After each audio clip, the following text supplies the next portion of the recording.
आप लोगों से एक क्वेश्चन, क्या आप लोगों ने कभी भी ऑनलाइन शॉपिंग करी है? Most of you must have done it, right? ज़्यादातर लोग ऑनलाइन शॉपिंग करते हैं और आजकल तो डिजिटल ज़माना है, पेमेंट्स भी डिजिटली हो रही हैं, so you must have done online shopping. तो उसमें क्या होता है, जो डिलीवरी वाले भैया हैं वो आके आपको आपका जो भी पार्सल होता है वो देते हैं। बट वॉट इफ आई से, जस्ट इमेजिन ऐसी ज़िंदगी जहाँ तुमने ऑर्डर तो कर दिया मज़े से, लेकिन तुम्हारा जो पार्सल है वो पैक ही नहीं हुआ या वो डिलीवर ही नहीं हुआ। देन, या फिर ऐसा मान लो कि जो सिटी गार्बेज है उनको जो भैया कलेक्ट करते हैं, उन्होंने कभी सिटी गार्बेज कलेक्ट ही नहीं किया जीवन भर, राइट? कभी सिटी गार्बेज कलेक्ट ही नहीं हुआ, जो गार्बेज है वैसे वैसे पड़े हुए हैं वहीं पे। So how it will sound? या फिर ये मान लो कि जो फैक्ट्रीज काम कर रही है तुम्हारे आसपास, इतनी सारी कंपनियां काम कर रही हैं, अगर ये मैन्युफैक्चरिंग करना ही बंद कर दे तो क्या होगा? जो फ़ोन में तुम देख रहे हो, आईफोन होगा कुछ के पास सैमसंग होगा, तो अगर कंपनीज फ़ोन्स बनाना बंद कर दे, न्यू प्रोडक्ट्स बनाना बंद कर दे, मैन्युफैक्चरिंग ही बेसिकली स्टॉप हो जाए, तो मुझे ये बताओ क्या होगा? It's very difficult to imagine it, like it sounds like a complete chaos, right? कि अगर कुछ होगा ही नहीं तो कितना वियर्ड हो जाएगा कि कूड़ा हर जगह फैला हुआ है, हमें हमारे पसंदीदा प्रोडक्ट्स भी नहीं मिल रहे हैं, राइट? एंड मैन्युफैक्चरिंग नहीं होगी तो हमें आईफोन कैसे मिलेगा, हमें हमारा टैब कैसे मिलेगा, राइट?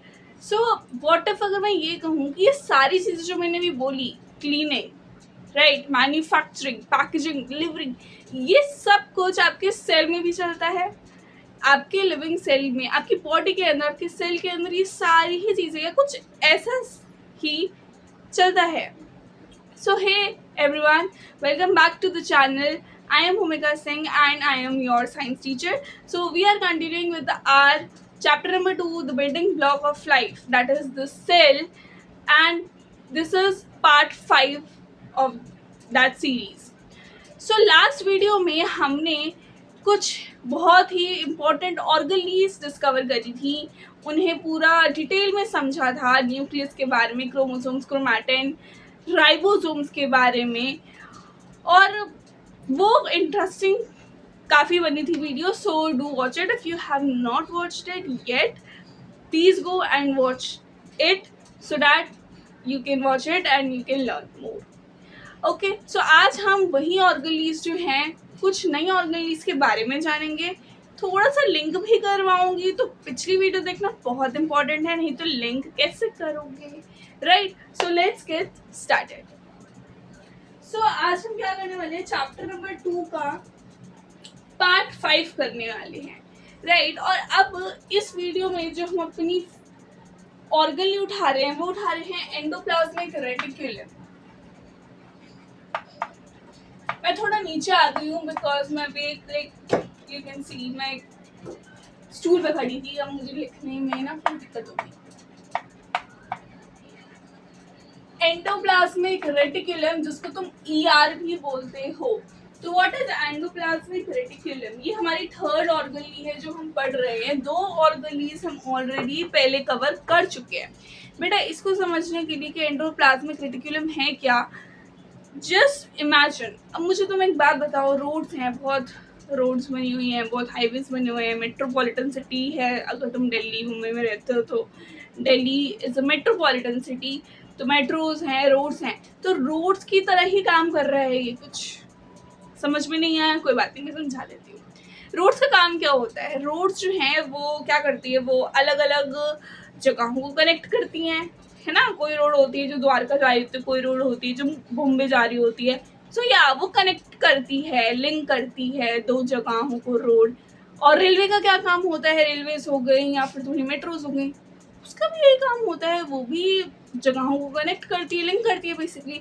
तो यही काम जो है वो क्या है, एंडोप्लाज्मिक रेटिकुलम का है, जिसको आप शॉर्ट में ER भी बोलते हो. बेसिकली एंडोप्लाज्मिक रेटिकुलम जो है वो आपका एक नेटवर्क की तरह ही काम करता है आपकी बॉडी के अंदर, आपकी सेल के अंदर. कैसे करता है? क्योंकि एंडोप्लाज्मिक रेटिकुलम जो है वो भी एक्चुअली में जिस तरीके से तुम्हारी रोड्स जो हैं वो कनेक्ट करती हैं जगहों को, वैसे ही एंडोप्लाज्मिक रेटिकुलम जो है वो भी क्या कर रहा है, लिंक कर रहा है कनेक्ट कर रहा है तुम्हारी सेल ऑर्गेनली की अलग अलग ऑर्गेनलीज को एक दूसरे से, एक सेल को दूसरे से, राइट। जिसकी वजह से क्या हो पा रही है, ट्रांसपोर्टेशन हो पा रहा है। क्या हो पा रहा है, ट्रांसपोर्टेशन हो पा रहा है। हो गई ना रोड की तरह, क्योंकि रोड भी क्या करती है, ट्रांसपोर्टेशन में हेल्प करती है। रेलवेज क्या करते हैं, ट्रांसपोर्टेशन में हेल्प करती है जगहों को कनेक्ट करके। तो सिमिलरली एंडोप्लाज्मिक रेटिकुलम भी एक नेटवर्क की तरह काम करता है और लिंक करता है हमारी बॉडी में सेल्स को, सेल्स की विदिन जो ऑर्गनलीज होती हैं उनको, और ट्रैवलिंग में क्या करता है, मदद करता है ताकि एक चीज दूसरी जगह जा सके। ओके, ना आप इसके बारे में थोड़ा सा और डिटेल में चलते हैं। बेटा एंडोप्लाज्मिक रेटिकुलम होते हैं दो तरीके।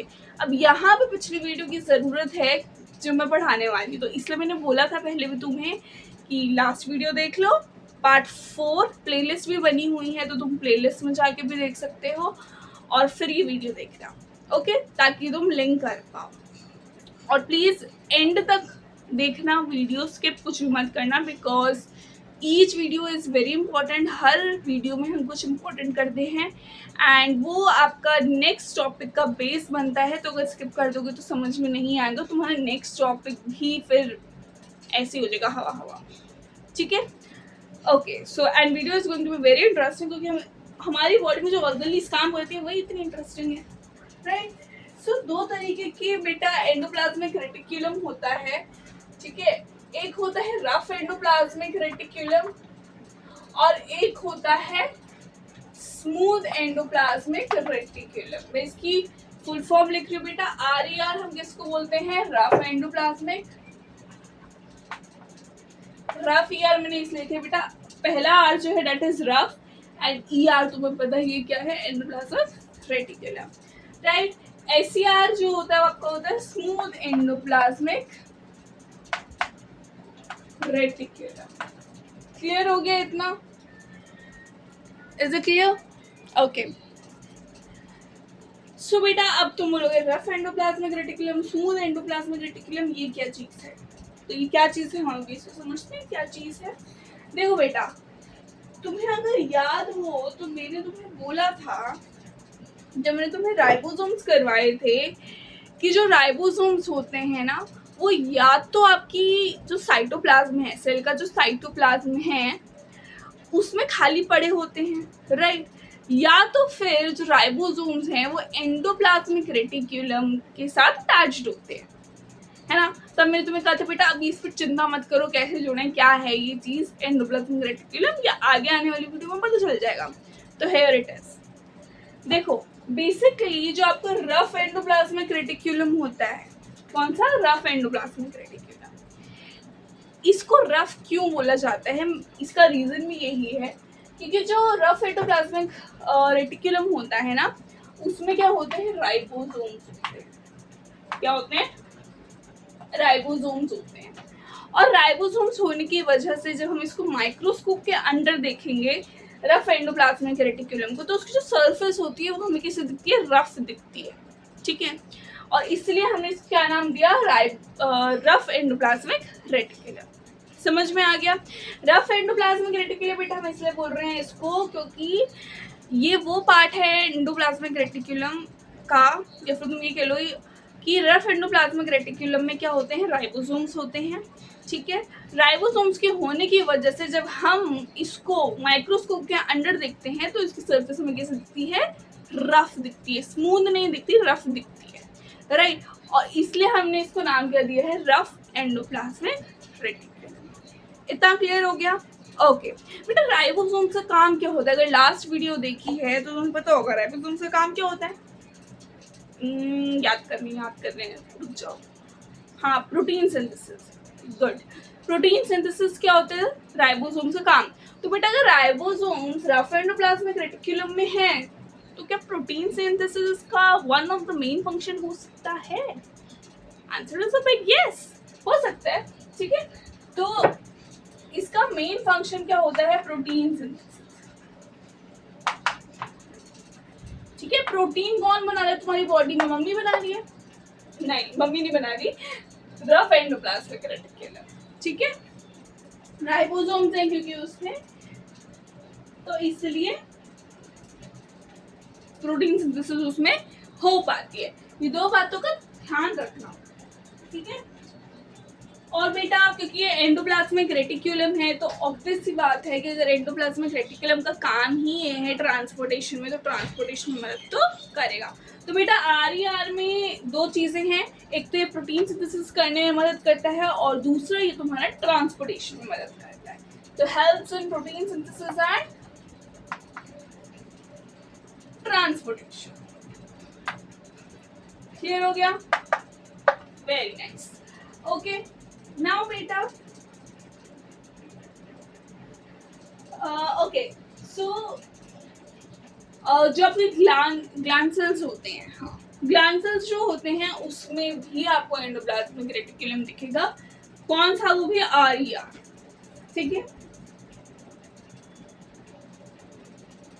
ठीक है। उसमें वेल डेवलप्ड क्या होता है? आरईआर होता है। मैं लिख भी देती हूँ कि जो ग्लैंड सेल्स हैं उनमें क्या होते हैं? वेल डेवलप्ड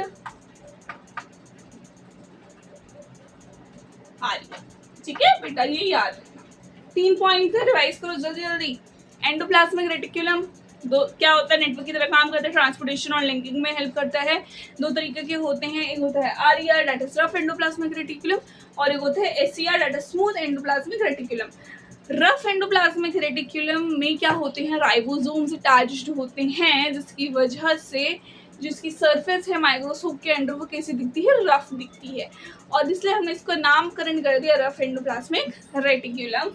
ऑल्सो क्योंकि राइबोसोम्स हैं रफ एंडोप्लाज्मिक रेटिक्यूलम में, तो ये प्रोटीन सिंथेसिस में भी मदद करते हैं, और क्योंकि ये बेटा है तो एंडोप्लाज्मिक रेटिक्यूलम में, तो ट्रांसपोर्टेशन में मदद तो करेगा, है ना, गद्दारी नहीं करता ये, तो ये ट्रांसपोर्टेशन में ही मदद करता है। तो दो काम है इससे, प्रोटीन सिंथेसिस और ट्रांसपोर्टेशन। एंड तीसरी बात जो तुम्हें बताई थी कि जो तुम्हारे ग्लैंड सेल्स होते हैं उनमें काफ़ी अच्छा वेल डेवलप्ड आरईआर होता है। बेटा RER is rough endoplasmic reticulum. Clear? Now let's move to the another one that is smooth endoplasmic reticulum. बेटा इसका जस्ट इसमें क्या है दीदी? इसमें तो राइबोसोम्स है, तो स्मूथ एंडोप्लाज्मिक रेटिक्यूलम में राइबोसोम्स होंगे नहीं होंगे? मैंने बोला उल्टा है, मतलब अगर इसमें राइबोसोम्स है तो उल्टा है, तो फिर उस हिसाब से तो इसमें नहीं होने चाहिए। हाँ बेटा, तो इसमें राइबोसोम्स नहीं होते। मैंने तुम्हें बताया था कि ये रफ एंडोप्लाज्मिक रेटिक्यूलम रफ क्यों दिखता है? क्योंकि इसमें राइबोसोम्स होते हैं। तो ये स्मूथ एंडोप्लाज्मिक रेटिक्यूलम स्मूथ क्यों दिख रहा है? सिंपल है, क्योंकि इसमें राइबोसोम्स नहीं दिख रहे। आप ही ने बोला था उल्टा है। हाँ बेटा सही बोल रहे हो, ठीक है, राइबोसोम्स नहीं है, इसलिए इसकी जो सरफेस हम माइक्रोस्कोप के अंदर देखते हैं तो वो कैसी दिखती है? स्मूथ दिखती है। Alright, alright. ये ज़्यादा स्मूथ है तो ना दिख रहा तुम्हें? मुझे नहीं पता, देखो मैं ठीक ही करती हूँ, वो भी टेढ़ा हो जाता है वो ऐसे। सोच रही थी मैं वैसे ठीक ही हूँ। ओके, कहाँ थे? हाँ ओके, नेक्स्ट थिंग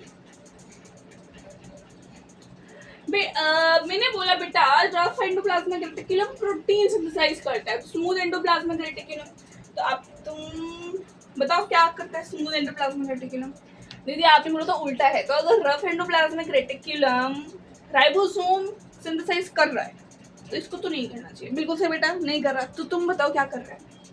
ऐसे पड़ा हुआ है जी, भगवान जी मुझे ना बस रहने का मन कर रहा है इनके शरीर के अंदर, तो मुझे रहने दो, काम मैं कुछ करूँगा नहीं, कुछ तो कर रहा है। क्या कर रहा है ये कर रहा है लिपिड सिंथेसाइज। क्या कर रहे हैं? Lipid synthesise. और कुछ बेटा हार्मोन्स भी होते हैं जो स्मूथ एंडोप्लाज्मिक रेटिक्यूलम ही क्या करते हैं? क्या सिंथेसाइज करते हैं, ठीक है। ऐसे तुमने बुक उठाई है? नहीं उठाई है? नहीं उठा रखी है बुक तो उठा लो, जाओ जल्दी उठाओ, वीडियो वॉच करो, जल्दी उठाओ, मैं मूडू इससे पहले तुम उठा के आओ।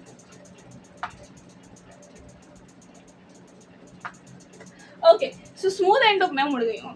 स्मूथ एंडोप्लाज्मिक रेटिक्यूलम में क्या होता है? राइबोसोम्स जो हैं वो नहीं बनते, सॉरी बनते कह रही हूँ, राइबोसोम्स नहीं होते, जिसकी वजह से इसकी जो सरफेस है वो अंडर द माइक्रोस्कोप कैसी लगती है? स्मूथ लगती है। अनदर थिंग, जो स्मूथ एंडोप्लाज्मिक रेटिक्यूलम होते हैं बेटा वो क्या सिंथेसाइज कर रहे हैं? लिपिड सिंथेसाइज कर रहे हैं, एंड प्लस कुछ हार्मोन्स भी होते हैं जो सिंथेसाइज करते हैं। Is that clear? ओके, सो ये आपका काम था एंडोप्लाज्मिक रेटिकुलम का, ठीक है। नाउ बेटा अब बोलोगे दीदी भूल गए तो हम क्या करेंगे, हम क्या करें, हम भूल गए तो टीचर आती है तो फिर भूल जाते हैं, इंग्लिश लेटर आती तो हम भूल जाते हैं, और स्ट्रिक्ट टीचर आ गई तब तो फिर हम सब कुछ भूल जाते हैं। बेटा देखो मैं तुम्हें एक ट्रिक बताती हूँ, ठीक है, कि तुम्हें ना भूलोगे राइबोसोम है किसमें, RER में है या SER में है। तो बेटा R फॉर क्या होता है, R फॉर राइट, नहीं बेटा साइंस की भाषा में बात करो। R फॉर देखो, R फॉर क्या है, रफ, और R फॉर क्या है, राइबोसोम। सब आ रहे बेटा, ठीक है। तो R फॉर राइबोसोम, राइबोसोम है तो वो राइबोसोम किस में होगा, R for rough endoplasmic reticulum, ठीक है।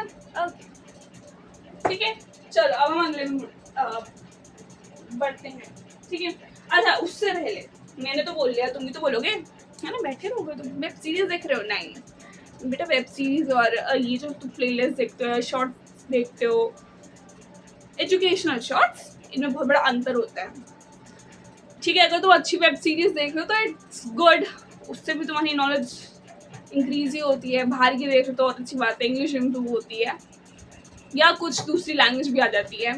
बट जब तुम ये कोई भी एजुकेशनल वीडियो देखते हो तो इट्स बेटर अपने साथ एक रेफरेंस रखा करो, और रेफरेंस तुम्हारी मोस्ट प्रोबेबली तुम्हारी बुक की होगी, तो बुक खोल के रखा करो और अटेंटिवली पढ़ा करो, ठीक है। सॉरी ज़्यादा ही बोल लिया मैंने, इसलिए अब तुम बोलोगे कि जो रफ एंडोप्लाज्मिक रेटिकुलम है हम उसको रफ क्यों बोलते हैं, बताओ।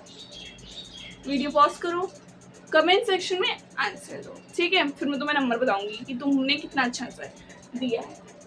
ऑल्सो बेटा जो रफ एंडोप्लाज्मिक रेटिकुलम है उसको हम रफ क्यों बोलते हैं, ये क्वेश्चन पेपर में बहुत पूछा जाता है, ठीक है। So we don't want to lose marks, तब तो पढ़ना ही पड़ेगा, तब तो याद करना ही पड़ेगा, ठीक है। मैंने तुम्हें ट्रिक बता दिया है, RR, ठीक है।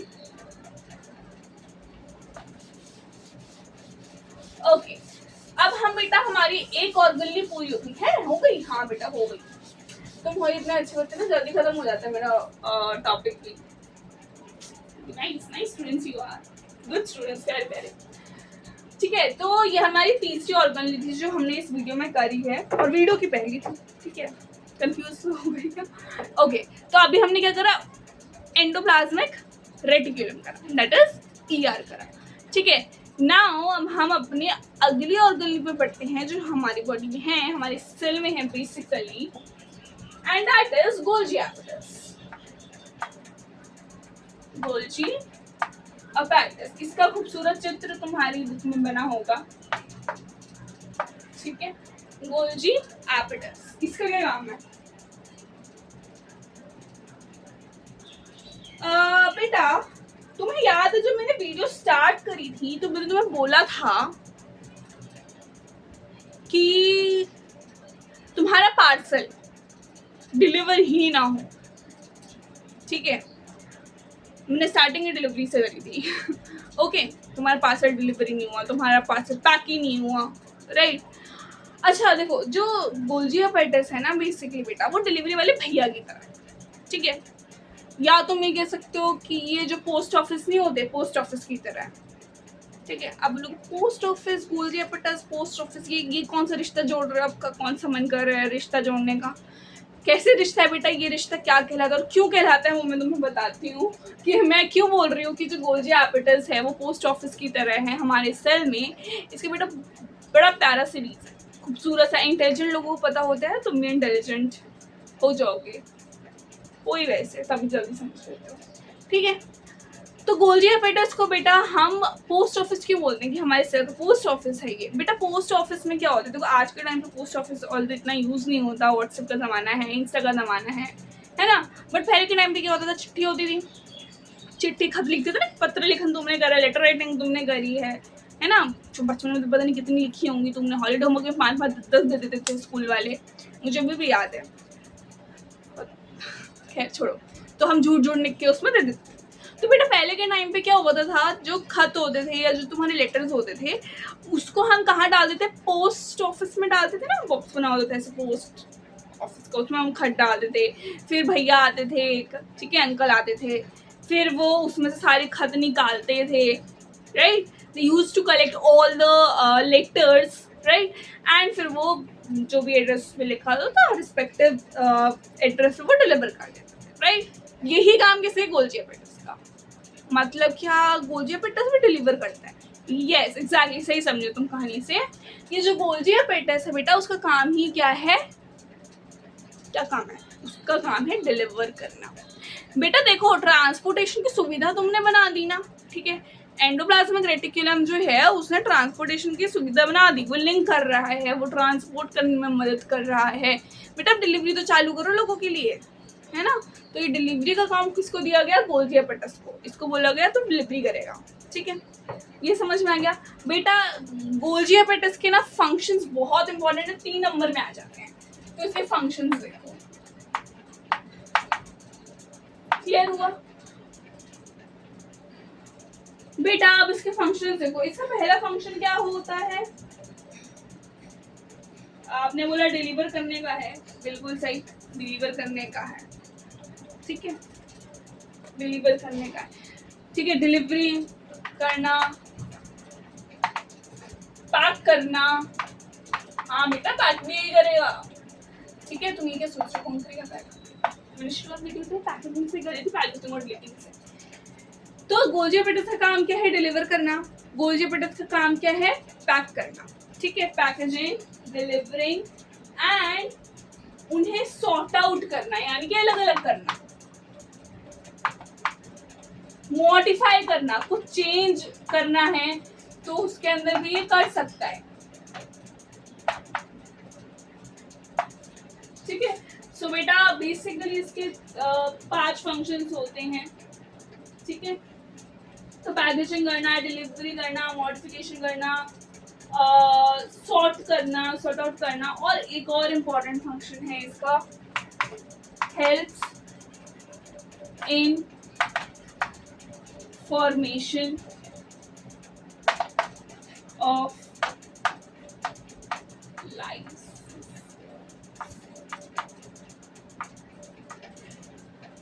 बेटा मैंने देखो ये कैपिटल लेटर्स में लिखा है, that means it is very important, right. अच्छा अब इसको मैं तुम्हें थोड़ा समझा देती हूँ, है ना, कहोगे समझाया नहीं, बड़ी बेकार है, समझ लो, ठीक है, मैं तुम्हें समझा देती हूँ ताकि तुम गुस्सा ना करो मेरे ऊपर। देखो फंक्शंस क्या है गोल्जी एपेटस के, गोल्जी एपेटस क्या करता है, पैक करेगा, जैसे पोस्ट ऑफिस वाले भैया क्या करते हैं, सारे जो लेकिन लेटर्स होते हैं उन्हें कलेक्ट करते हैं, है ना, अपने बस्ते में डालते हैं। तो सिमिलरली जो गोल्जी एपेटस है वो क्या करता है, पैक करता है उससे। फिर डिलीवरी वाले भैया क्या करते हैं या पोस्ट ऑफिस वाले भैया क्या करते हैं, वो उसे डिलीवर करते हैं एड्रेस टू एड्रेस, राइट। तो फिर ये डिलीवरी भी करेगा, तो ये 2 टास्क हो गए, गोल्जी एपेटस ने पैक कर लिया और उसको डिलीवर भी कर दिया, राइट। अच्छा सॉर्ट देम भी तो हो गए यहीं पे, हाँ सॉर्ट देम भी हो गए यहीं पे। बेसिकली गोल्जी एपेटस ने क्या करा, पहले उसने छांट लिए, सपोज बेटा देखो जब पोस्ट ऑफिस वाले भैया जब उनको कुछ देना होता है तो उन्हें थोड़ा अलग अलग करना पड़ेगा ना, कि हाँ ये लोकेलिटी जो है वो एक तरफ जा रही है, एक तरफ जा रही है, राइट, और दूसरी जो है वो दूसरी तरफ जा रही है, तो मैं एक तरफ का एक साथ कर दूँ ताकि दूसरे तरफ को जो अपोजिट साइड में जा रही है उनके लेटर एक साइड कर दूँ, ताकि जब मैं उस वे में जाऊँ तो वहाँ के सारे चिट्ठी देता चला जाऊँ, है ना, डबल चक्कर ना काटूँ कि ओ अभी ये वाला निकला चलो इधर चलते हैं, ओ ये निकला चलो उधर चलते हैं, नहीं यहाँ रास्ते में जिसको जिसको देना है मैं दे दूँ, वहाँ जिसको देना है मैं दे दूँ, है ना। तो सॉर्ट आउट करना, तो सॉर्ट देम कौन करता है, गोल्जी एपेटस। फिर उसको बस्ते में भरने वाला काम वही, ठीक है। तो पैकिंग, पैकेजिंग या ट्रांसपोर्टेशन ये कौन करता है, गोल्जी एपेटस। इसको तुम पैकेजिंग बोलो, ट्रांसपोर्टेशन मत बोलो, ठीक है, पैकेजिंग, ठीक है। फिर उसके बाद क्या करता है, डिलीवर कर दिया एड्रेस टू एड्रेस, पैक करके अपने बस्ते में डाला और डिलीवर कर दिया घर। तो गोल्जी एपेटस भी क्या करेगा, पैक करने के बाद डिलीवर कर दिया, जिसको जहाँ जिसको जो देना था, न्यूट्रिशन वगैरह जो भी देना था दे दिया, ठीक है बेटा। अब एक फंक्शन होता है मॉडिफाई। मॉडिफाई का मतलब होता है कुछ भी चेंज लेके आना, जब आपको चेंजेस लेके आते हैं तो उसको हम बोलते हैं मॉडिफिकेशन, ठीक है। तो मॉडिफिकेशन भी गोल्जी एपेटस करता है, ठीक है। और बेटा most important function is helps in the formation of lysosome.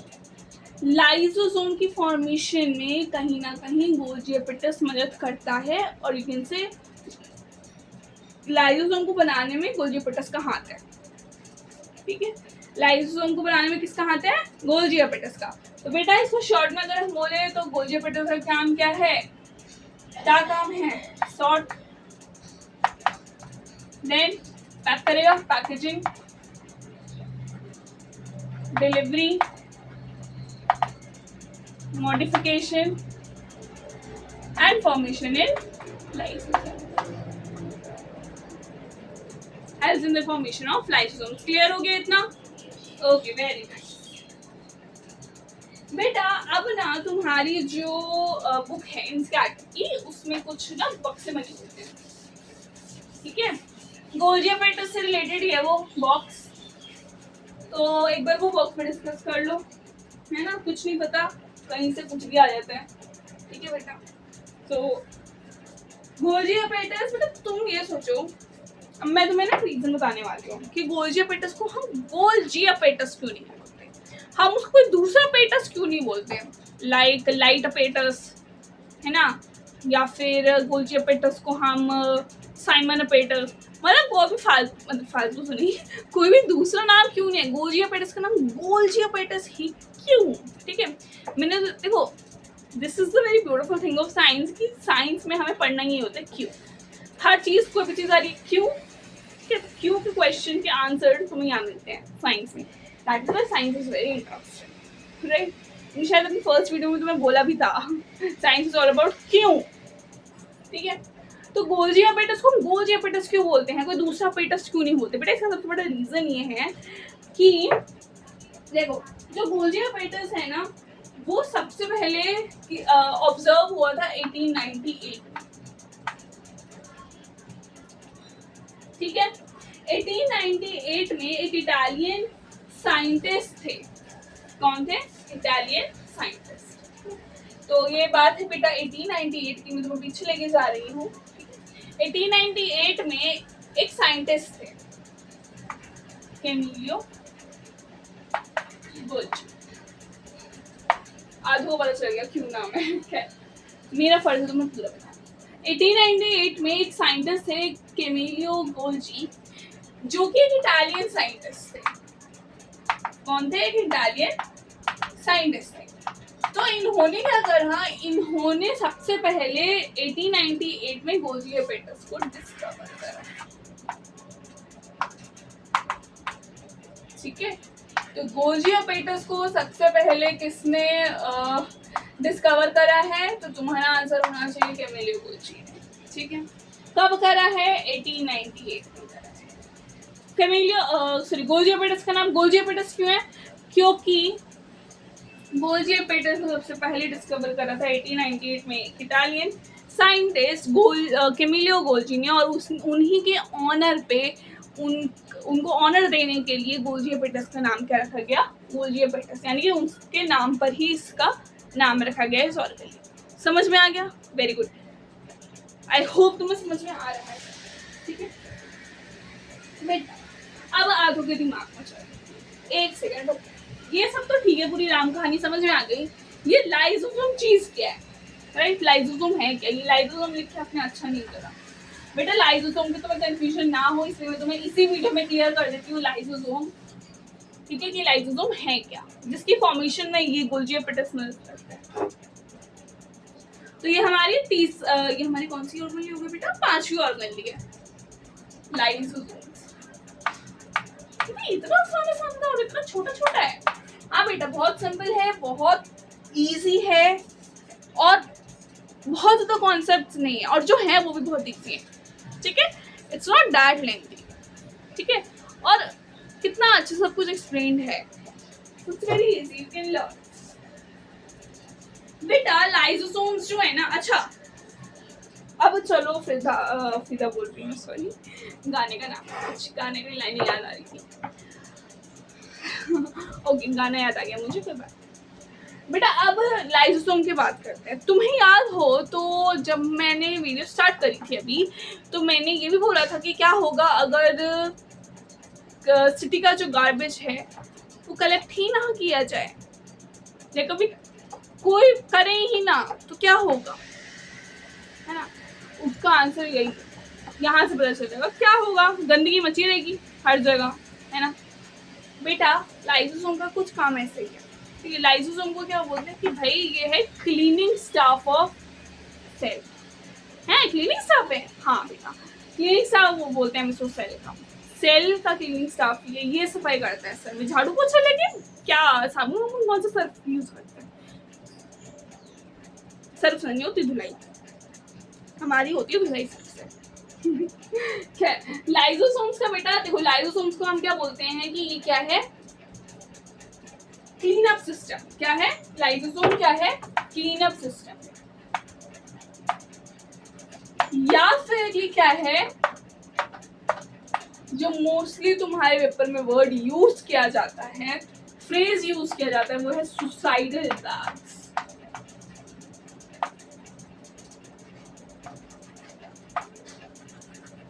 ये बहुत इंपॉर्टेंट है क्योंकि ये पूछा ही जाता है, बोर्ड निकलने वाला था, ठीक है।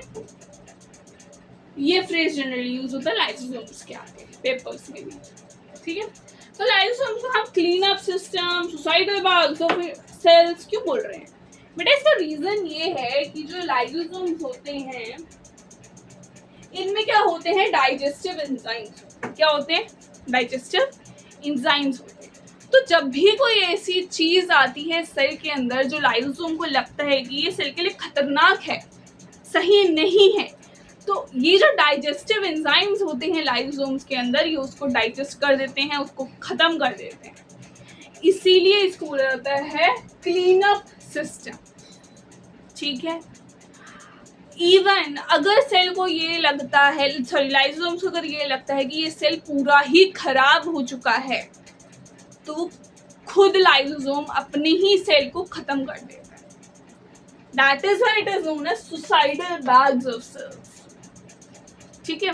जब लाइसोसोम को लगता है कि वो गलत चीज सेल के अंदर आ गई है, ठीक है, तो वो क्या करता है, उसको हटाता है, ठीक है, उसको खत्म करता है अपने डाइजेस्टिव एंजाइम्स के थ्रू, क्योंकि उसमें क्या होता है, डाइजेस्टिव एंजाइम्स होते हैं, ठीक है। डाइजेस्टिव एंजाइम्स होते हैं बेटा, ये डाइजेस्टिव एंजाइम्स लिखा है, don't get confused, don't get confused, okay. तो लाइसोसोम्स में क्या होता है, डाइजेस्टिव एंजाइम्स होते हैं, और जब भी लाइसोसोम को ऐसा लगता है कि कुछ गलत सेल के अंदर आ गया है, ठीक है, जो सेल को नुकसान पहुंचा सकता है, तो वो उसे क्या कर देता है, खत्म कर देता है, या सेल से बाहर, बॉडी से बाहर निकलवा देता है।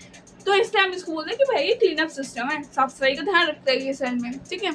ऑल्सो इवन अगर सेल को ये लग रहा है कि ये सेल पूरे डैमेज हो चुका है, खराब हो चुका है, तो वो खुद ही अपने ही सेल को क्या कर देता है, खत्म कर देता है। समझ में आ गया? इसीलिए इसको बोला जाता है suicidal bags of sales.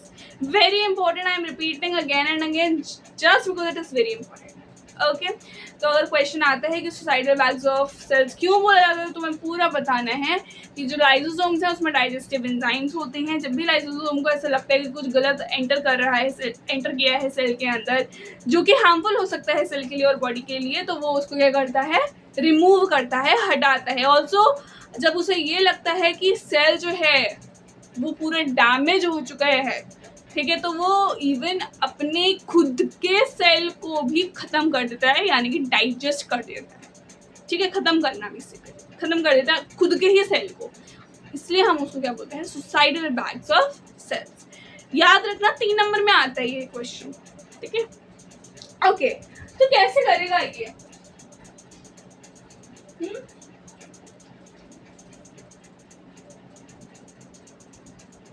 Okay.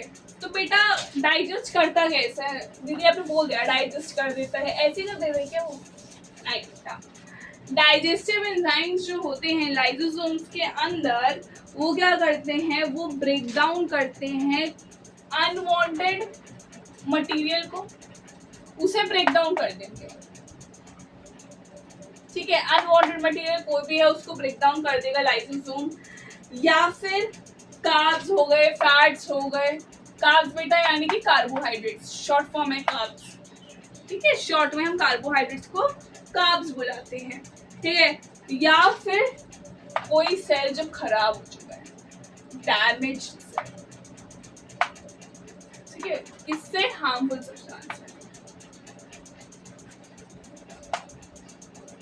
मैं सजा के नहीं लिख रही है बिकॉज फिर टाइम फालतू में ज्यादा लगेगा। समझ में आ गया तुम्हें? जो मैंने तुम्हें अभी बताया ना वही सब कुछ है कि जो लाइसोसोम है उसमें डाइजेस्टिव एंजाइम्स होते हैं। वो क्या करता है, वो कोई भी ऐसी चीज़ जो एंटर करती है सेल के अंदर जो कि उसे लगता है कि सही नहीं है, हार्मफुल है सेल के लिए, उसे वो क्या करता है, ब्रेक डाउन कर देता है, रिमूव करता है, ठीक है। एंड अगर उसे ये लगता है कि सेल पूरा ही डैमेज हो चुका है, किसी काम का नहीं है, तो वो खुद के सेल को भी डाइजेस्ट कर देगा, यानी कि उसे ख़त्म कर देगा। ये रीज़न है उसको सुसाइडल बैग्स ऑफ सेल्स बोला है, ठीक है। और फिर जो ये सारी चीज़ें जो ब्रेक डाउन होके आई हैं, हम फैट्स, कार्ब्स वगैरह, डैमेज सेल वगैरह, डाइजेस्ट होकर जो ये हार्मफुल चीज़ें बाहर आई हैं, ये कहाँ रिलीज होती हैं, ये रिलीज हो जाती हैं, these get released in cytoplasm, cytoplasm में रिलीज हो जाती हैं। और फिर सेल जो है इनका रीयूज करता है। देखो हम तो रीयूज कर नहीं पा रहे हैं, ठीक है, रीयूज रिसाइकल चलाते रहते हैं, लेकिन हम कर नहीं पाते ऑनेस्टली बेटा, है ना। सिर्फ तुम्हें नहीं बोल रही, किसी एक को नहीं बोल रही, मैं भी उसमें आती हूँ, शिद्दत के साथ आती हूँ, मैं कोशिश करती हूँ, बट रीयूज कर नहीं पा रहे, जो भी रीज़न है, ठीक है। हम तो रीयूज नहीं कर पाते, लेकिन जो हमारे सेल है वो करता है रीयूज। ये जो भी ब्रेक डाउन होके बाहर आया है साइटोप्लाज्म में, ये बाद में सेल रीयूज करते हैं। समझ में आ गया? क्लियर हो गया? ओके, सो अब बेटा एक क्लास में तुम्हें ना, देखो ये ऑर्गनलीज वाला तो आज के लिए इतना खत्म करते हैं।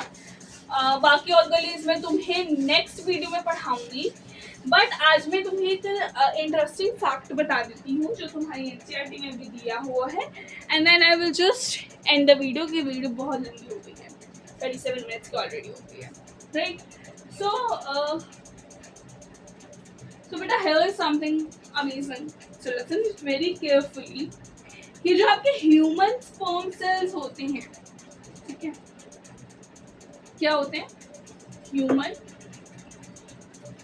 Sperm cells.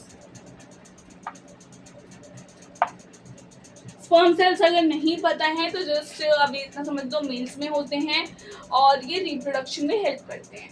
बाकी ये आगे तुम्हारा चैप्टर में है, इसी दूसरे चैप्टर में, ठीक है, मतलब तुम्हारे सिलेबस में है, तो आप तुम्हें और अच्छे से समझना चाहिए। तो जो आपके ह्यूमन स्पर्म सेल्स होते हैं उसमें क्या होते हैं? इट कंटेन्स लाइसोसोम्स, ठीक है, क्या है इसमें? लाइसोसोम्स। अब क्या होता है, क्यों है इसके अंदर लाइसोसोम? बेटा देखो, जब स्पर्म जो है वो एग एंजाइम के पास जाता है, ओव्यूल्स के पास जाते हैं, ठीक है, तो जो आउटर कवरिंग होती है एग की, उसको वो तोड़ देते हैं, ब्रेक डाउन कर देते हैं, ठीक है। जब ह्यूमन स्पर्म सेल किससे मीट करते हैं, किसके पास पहुंचते हैं, किस पास रीच करते हैं? एग्स, या फिर अभी एग्स ही बोल लो।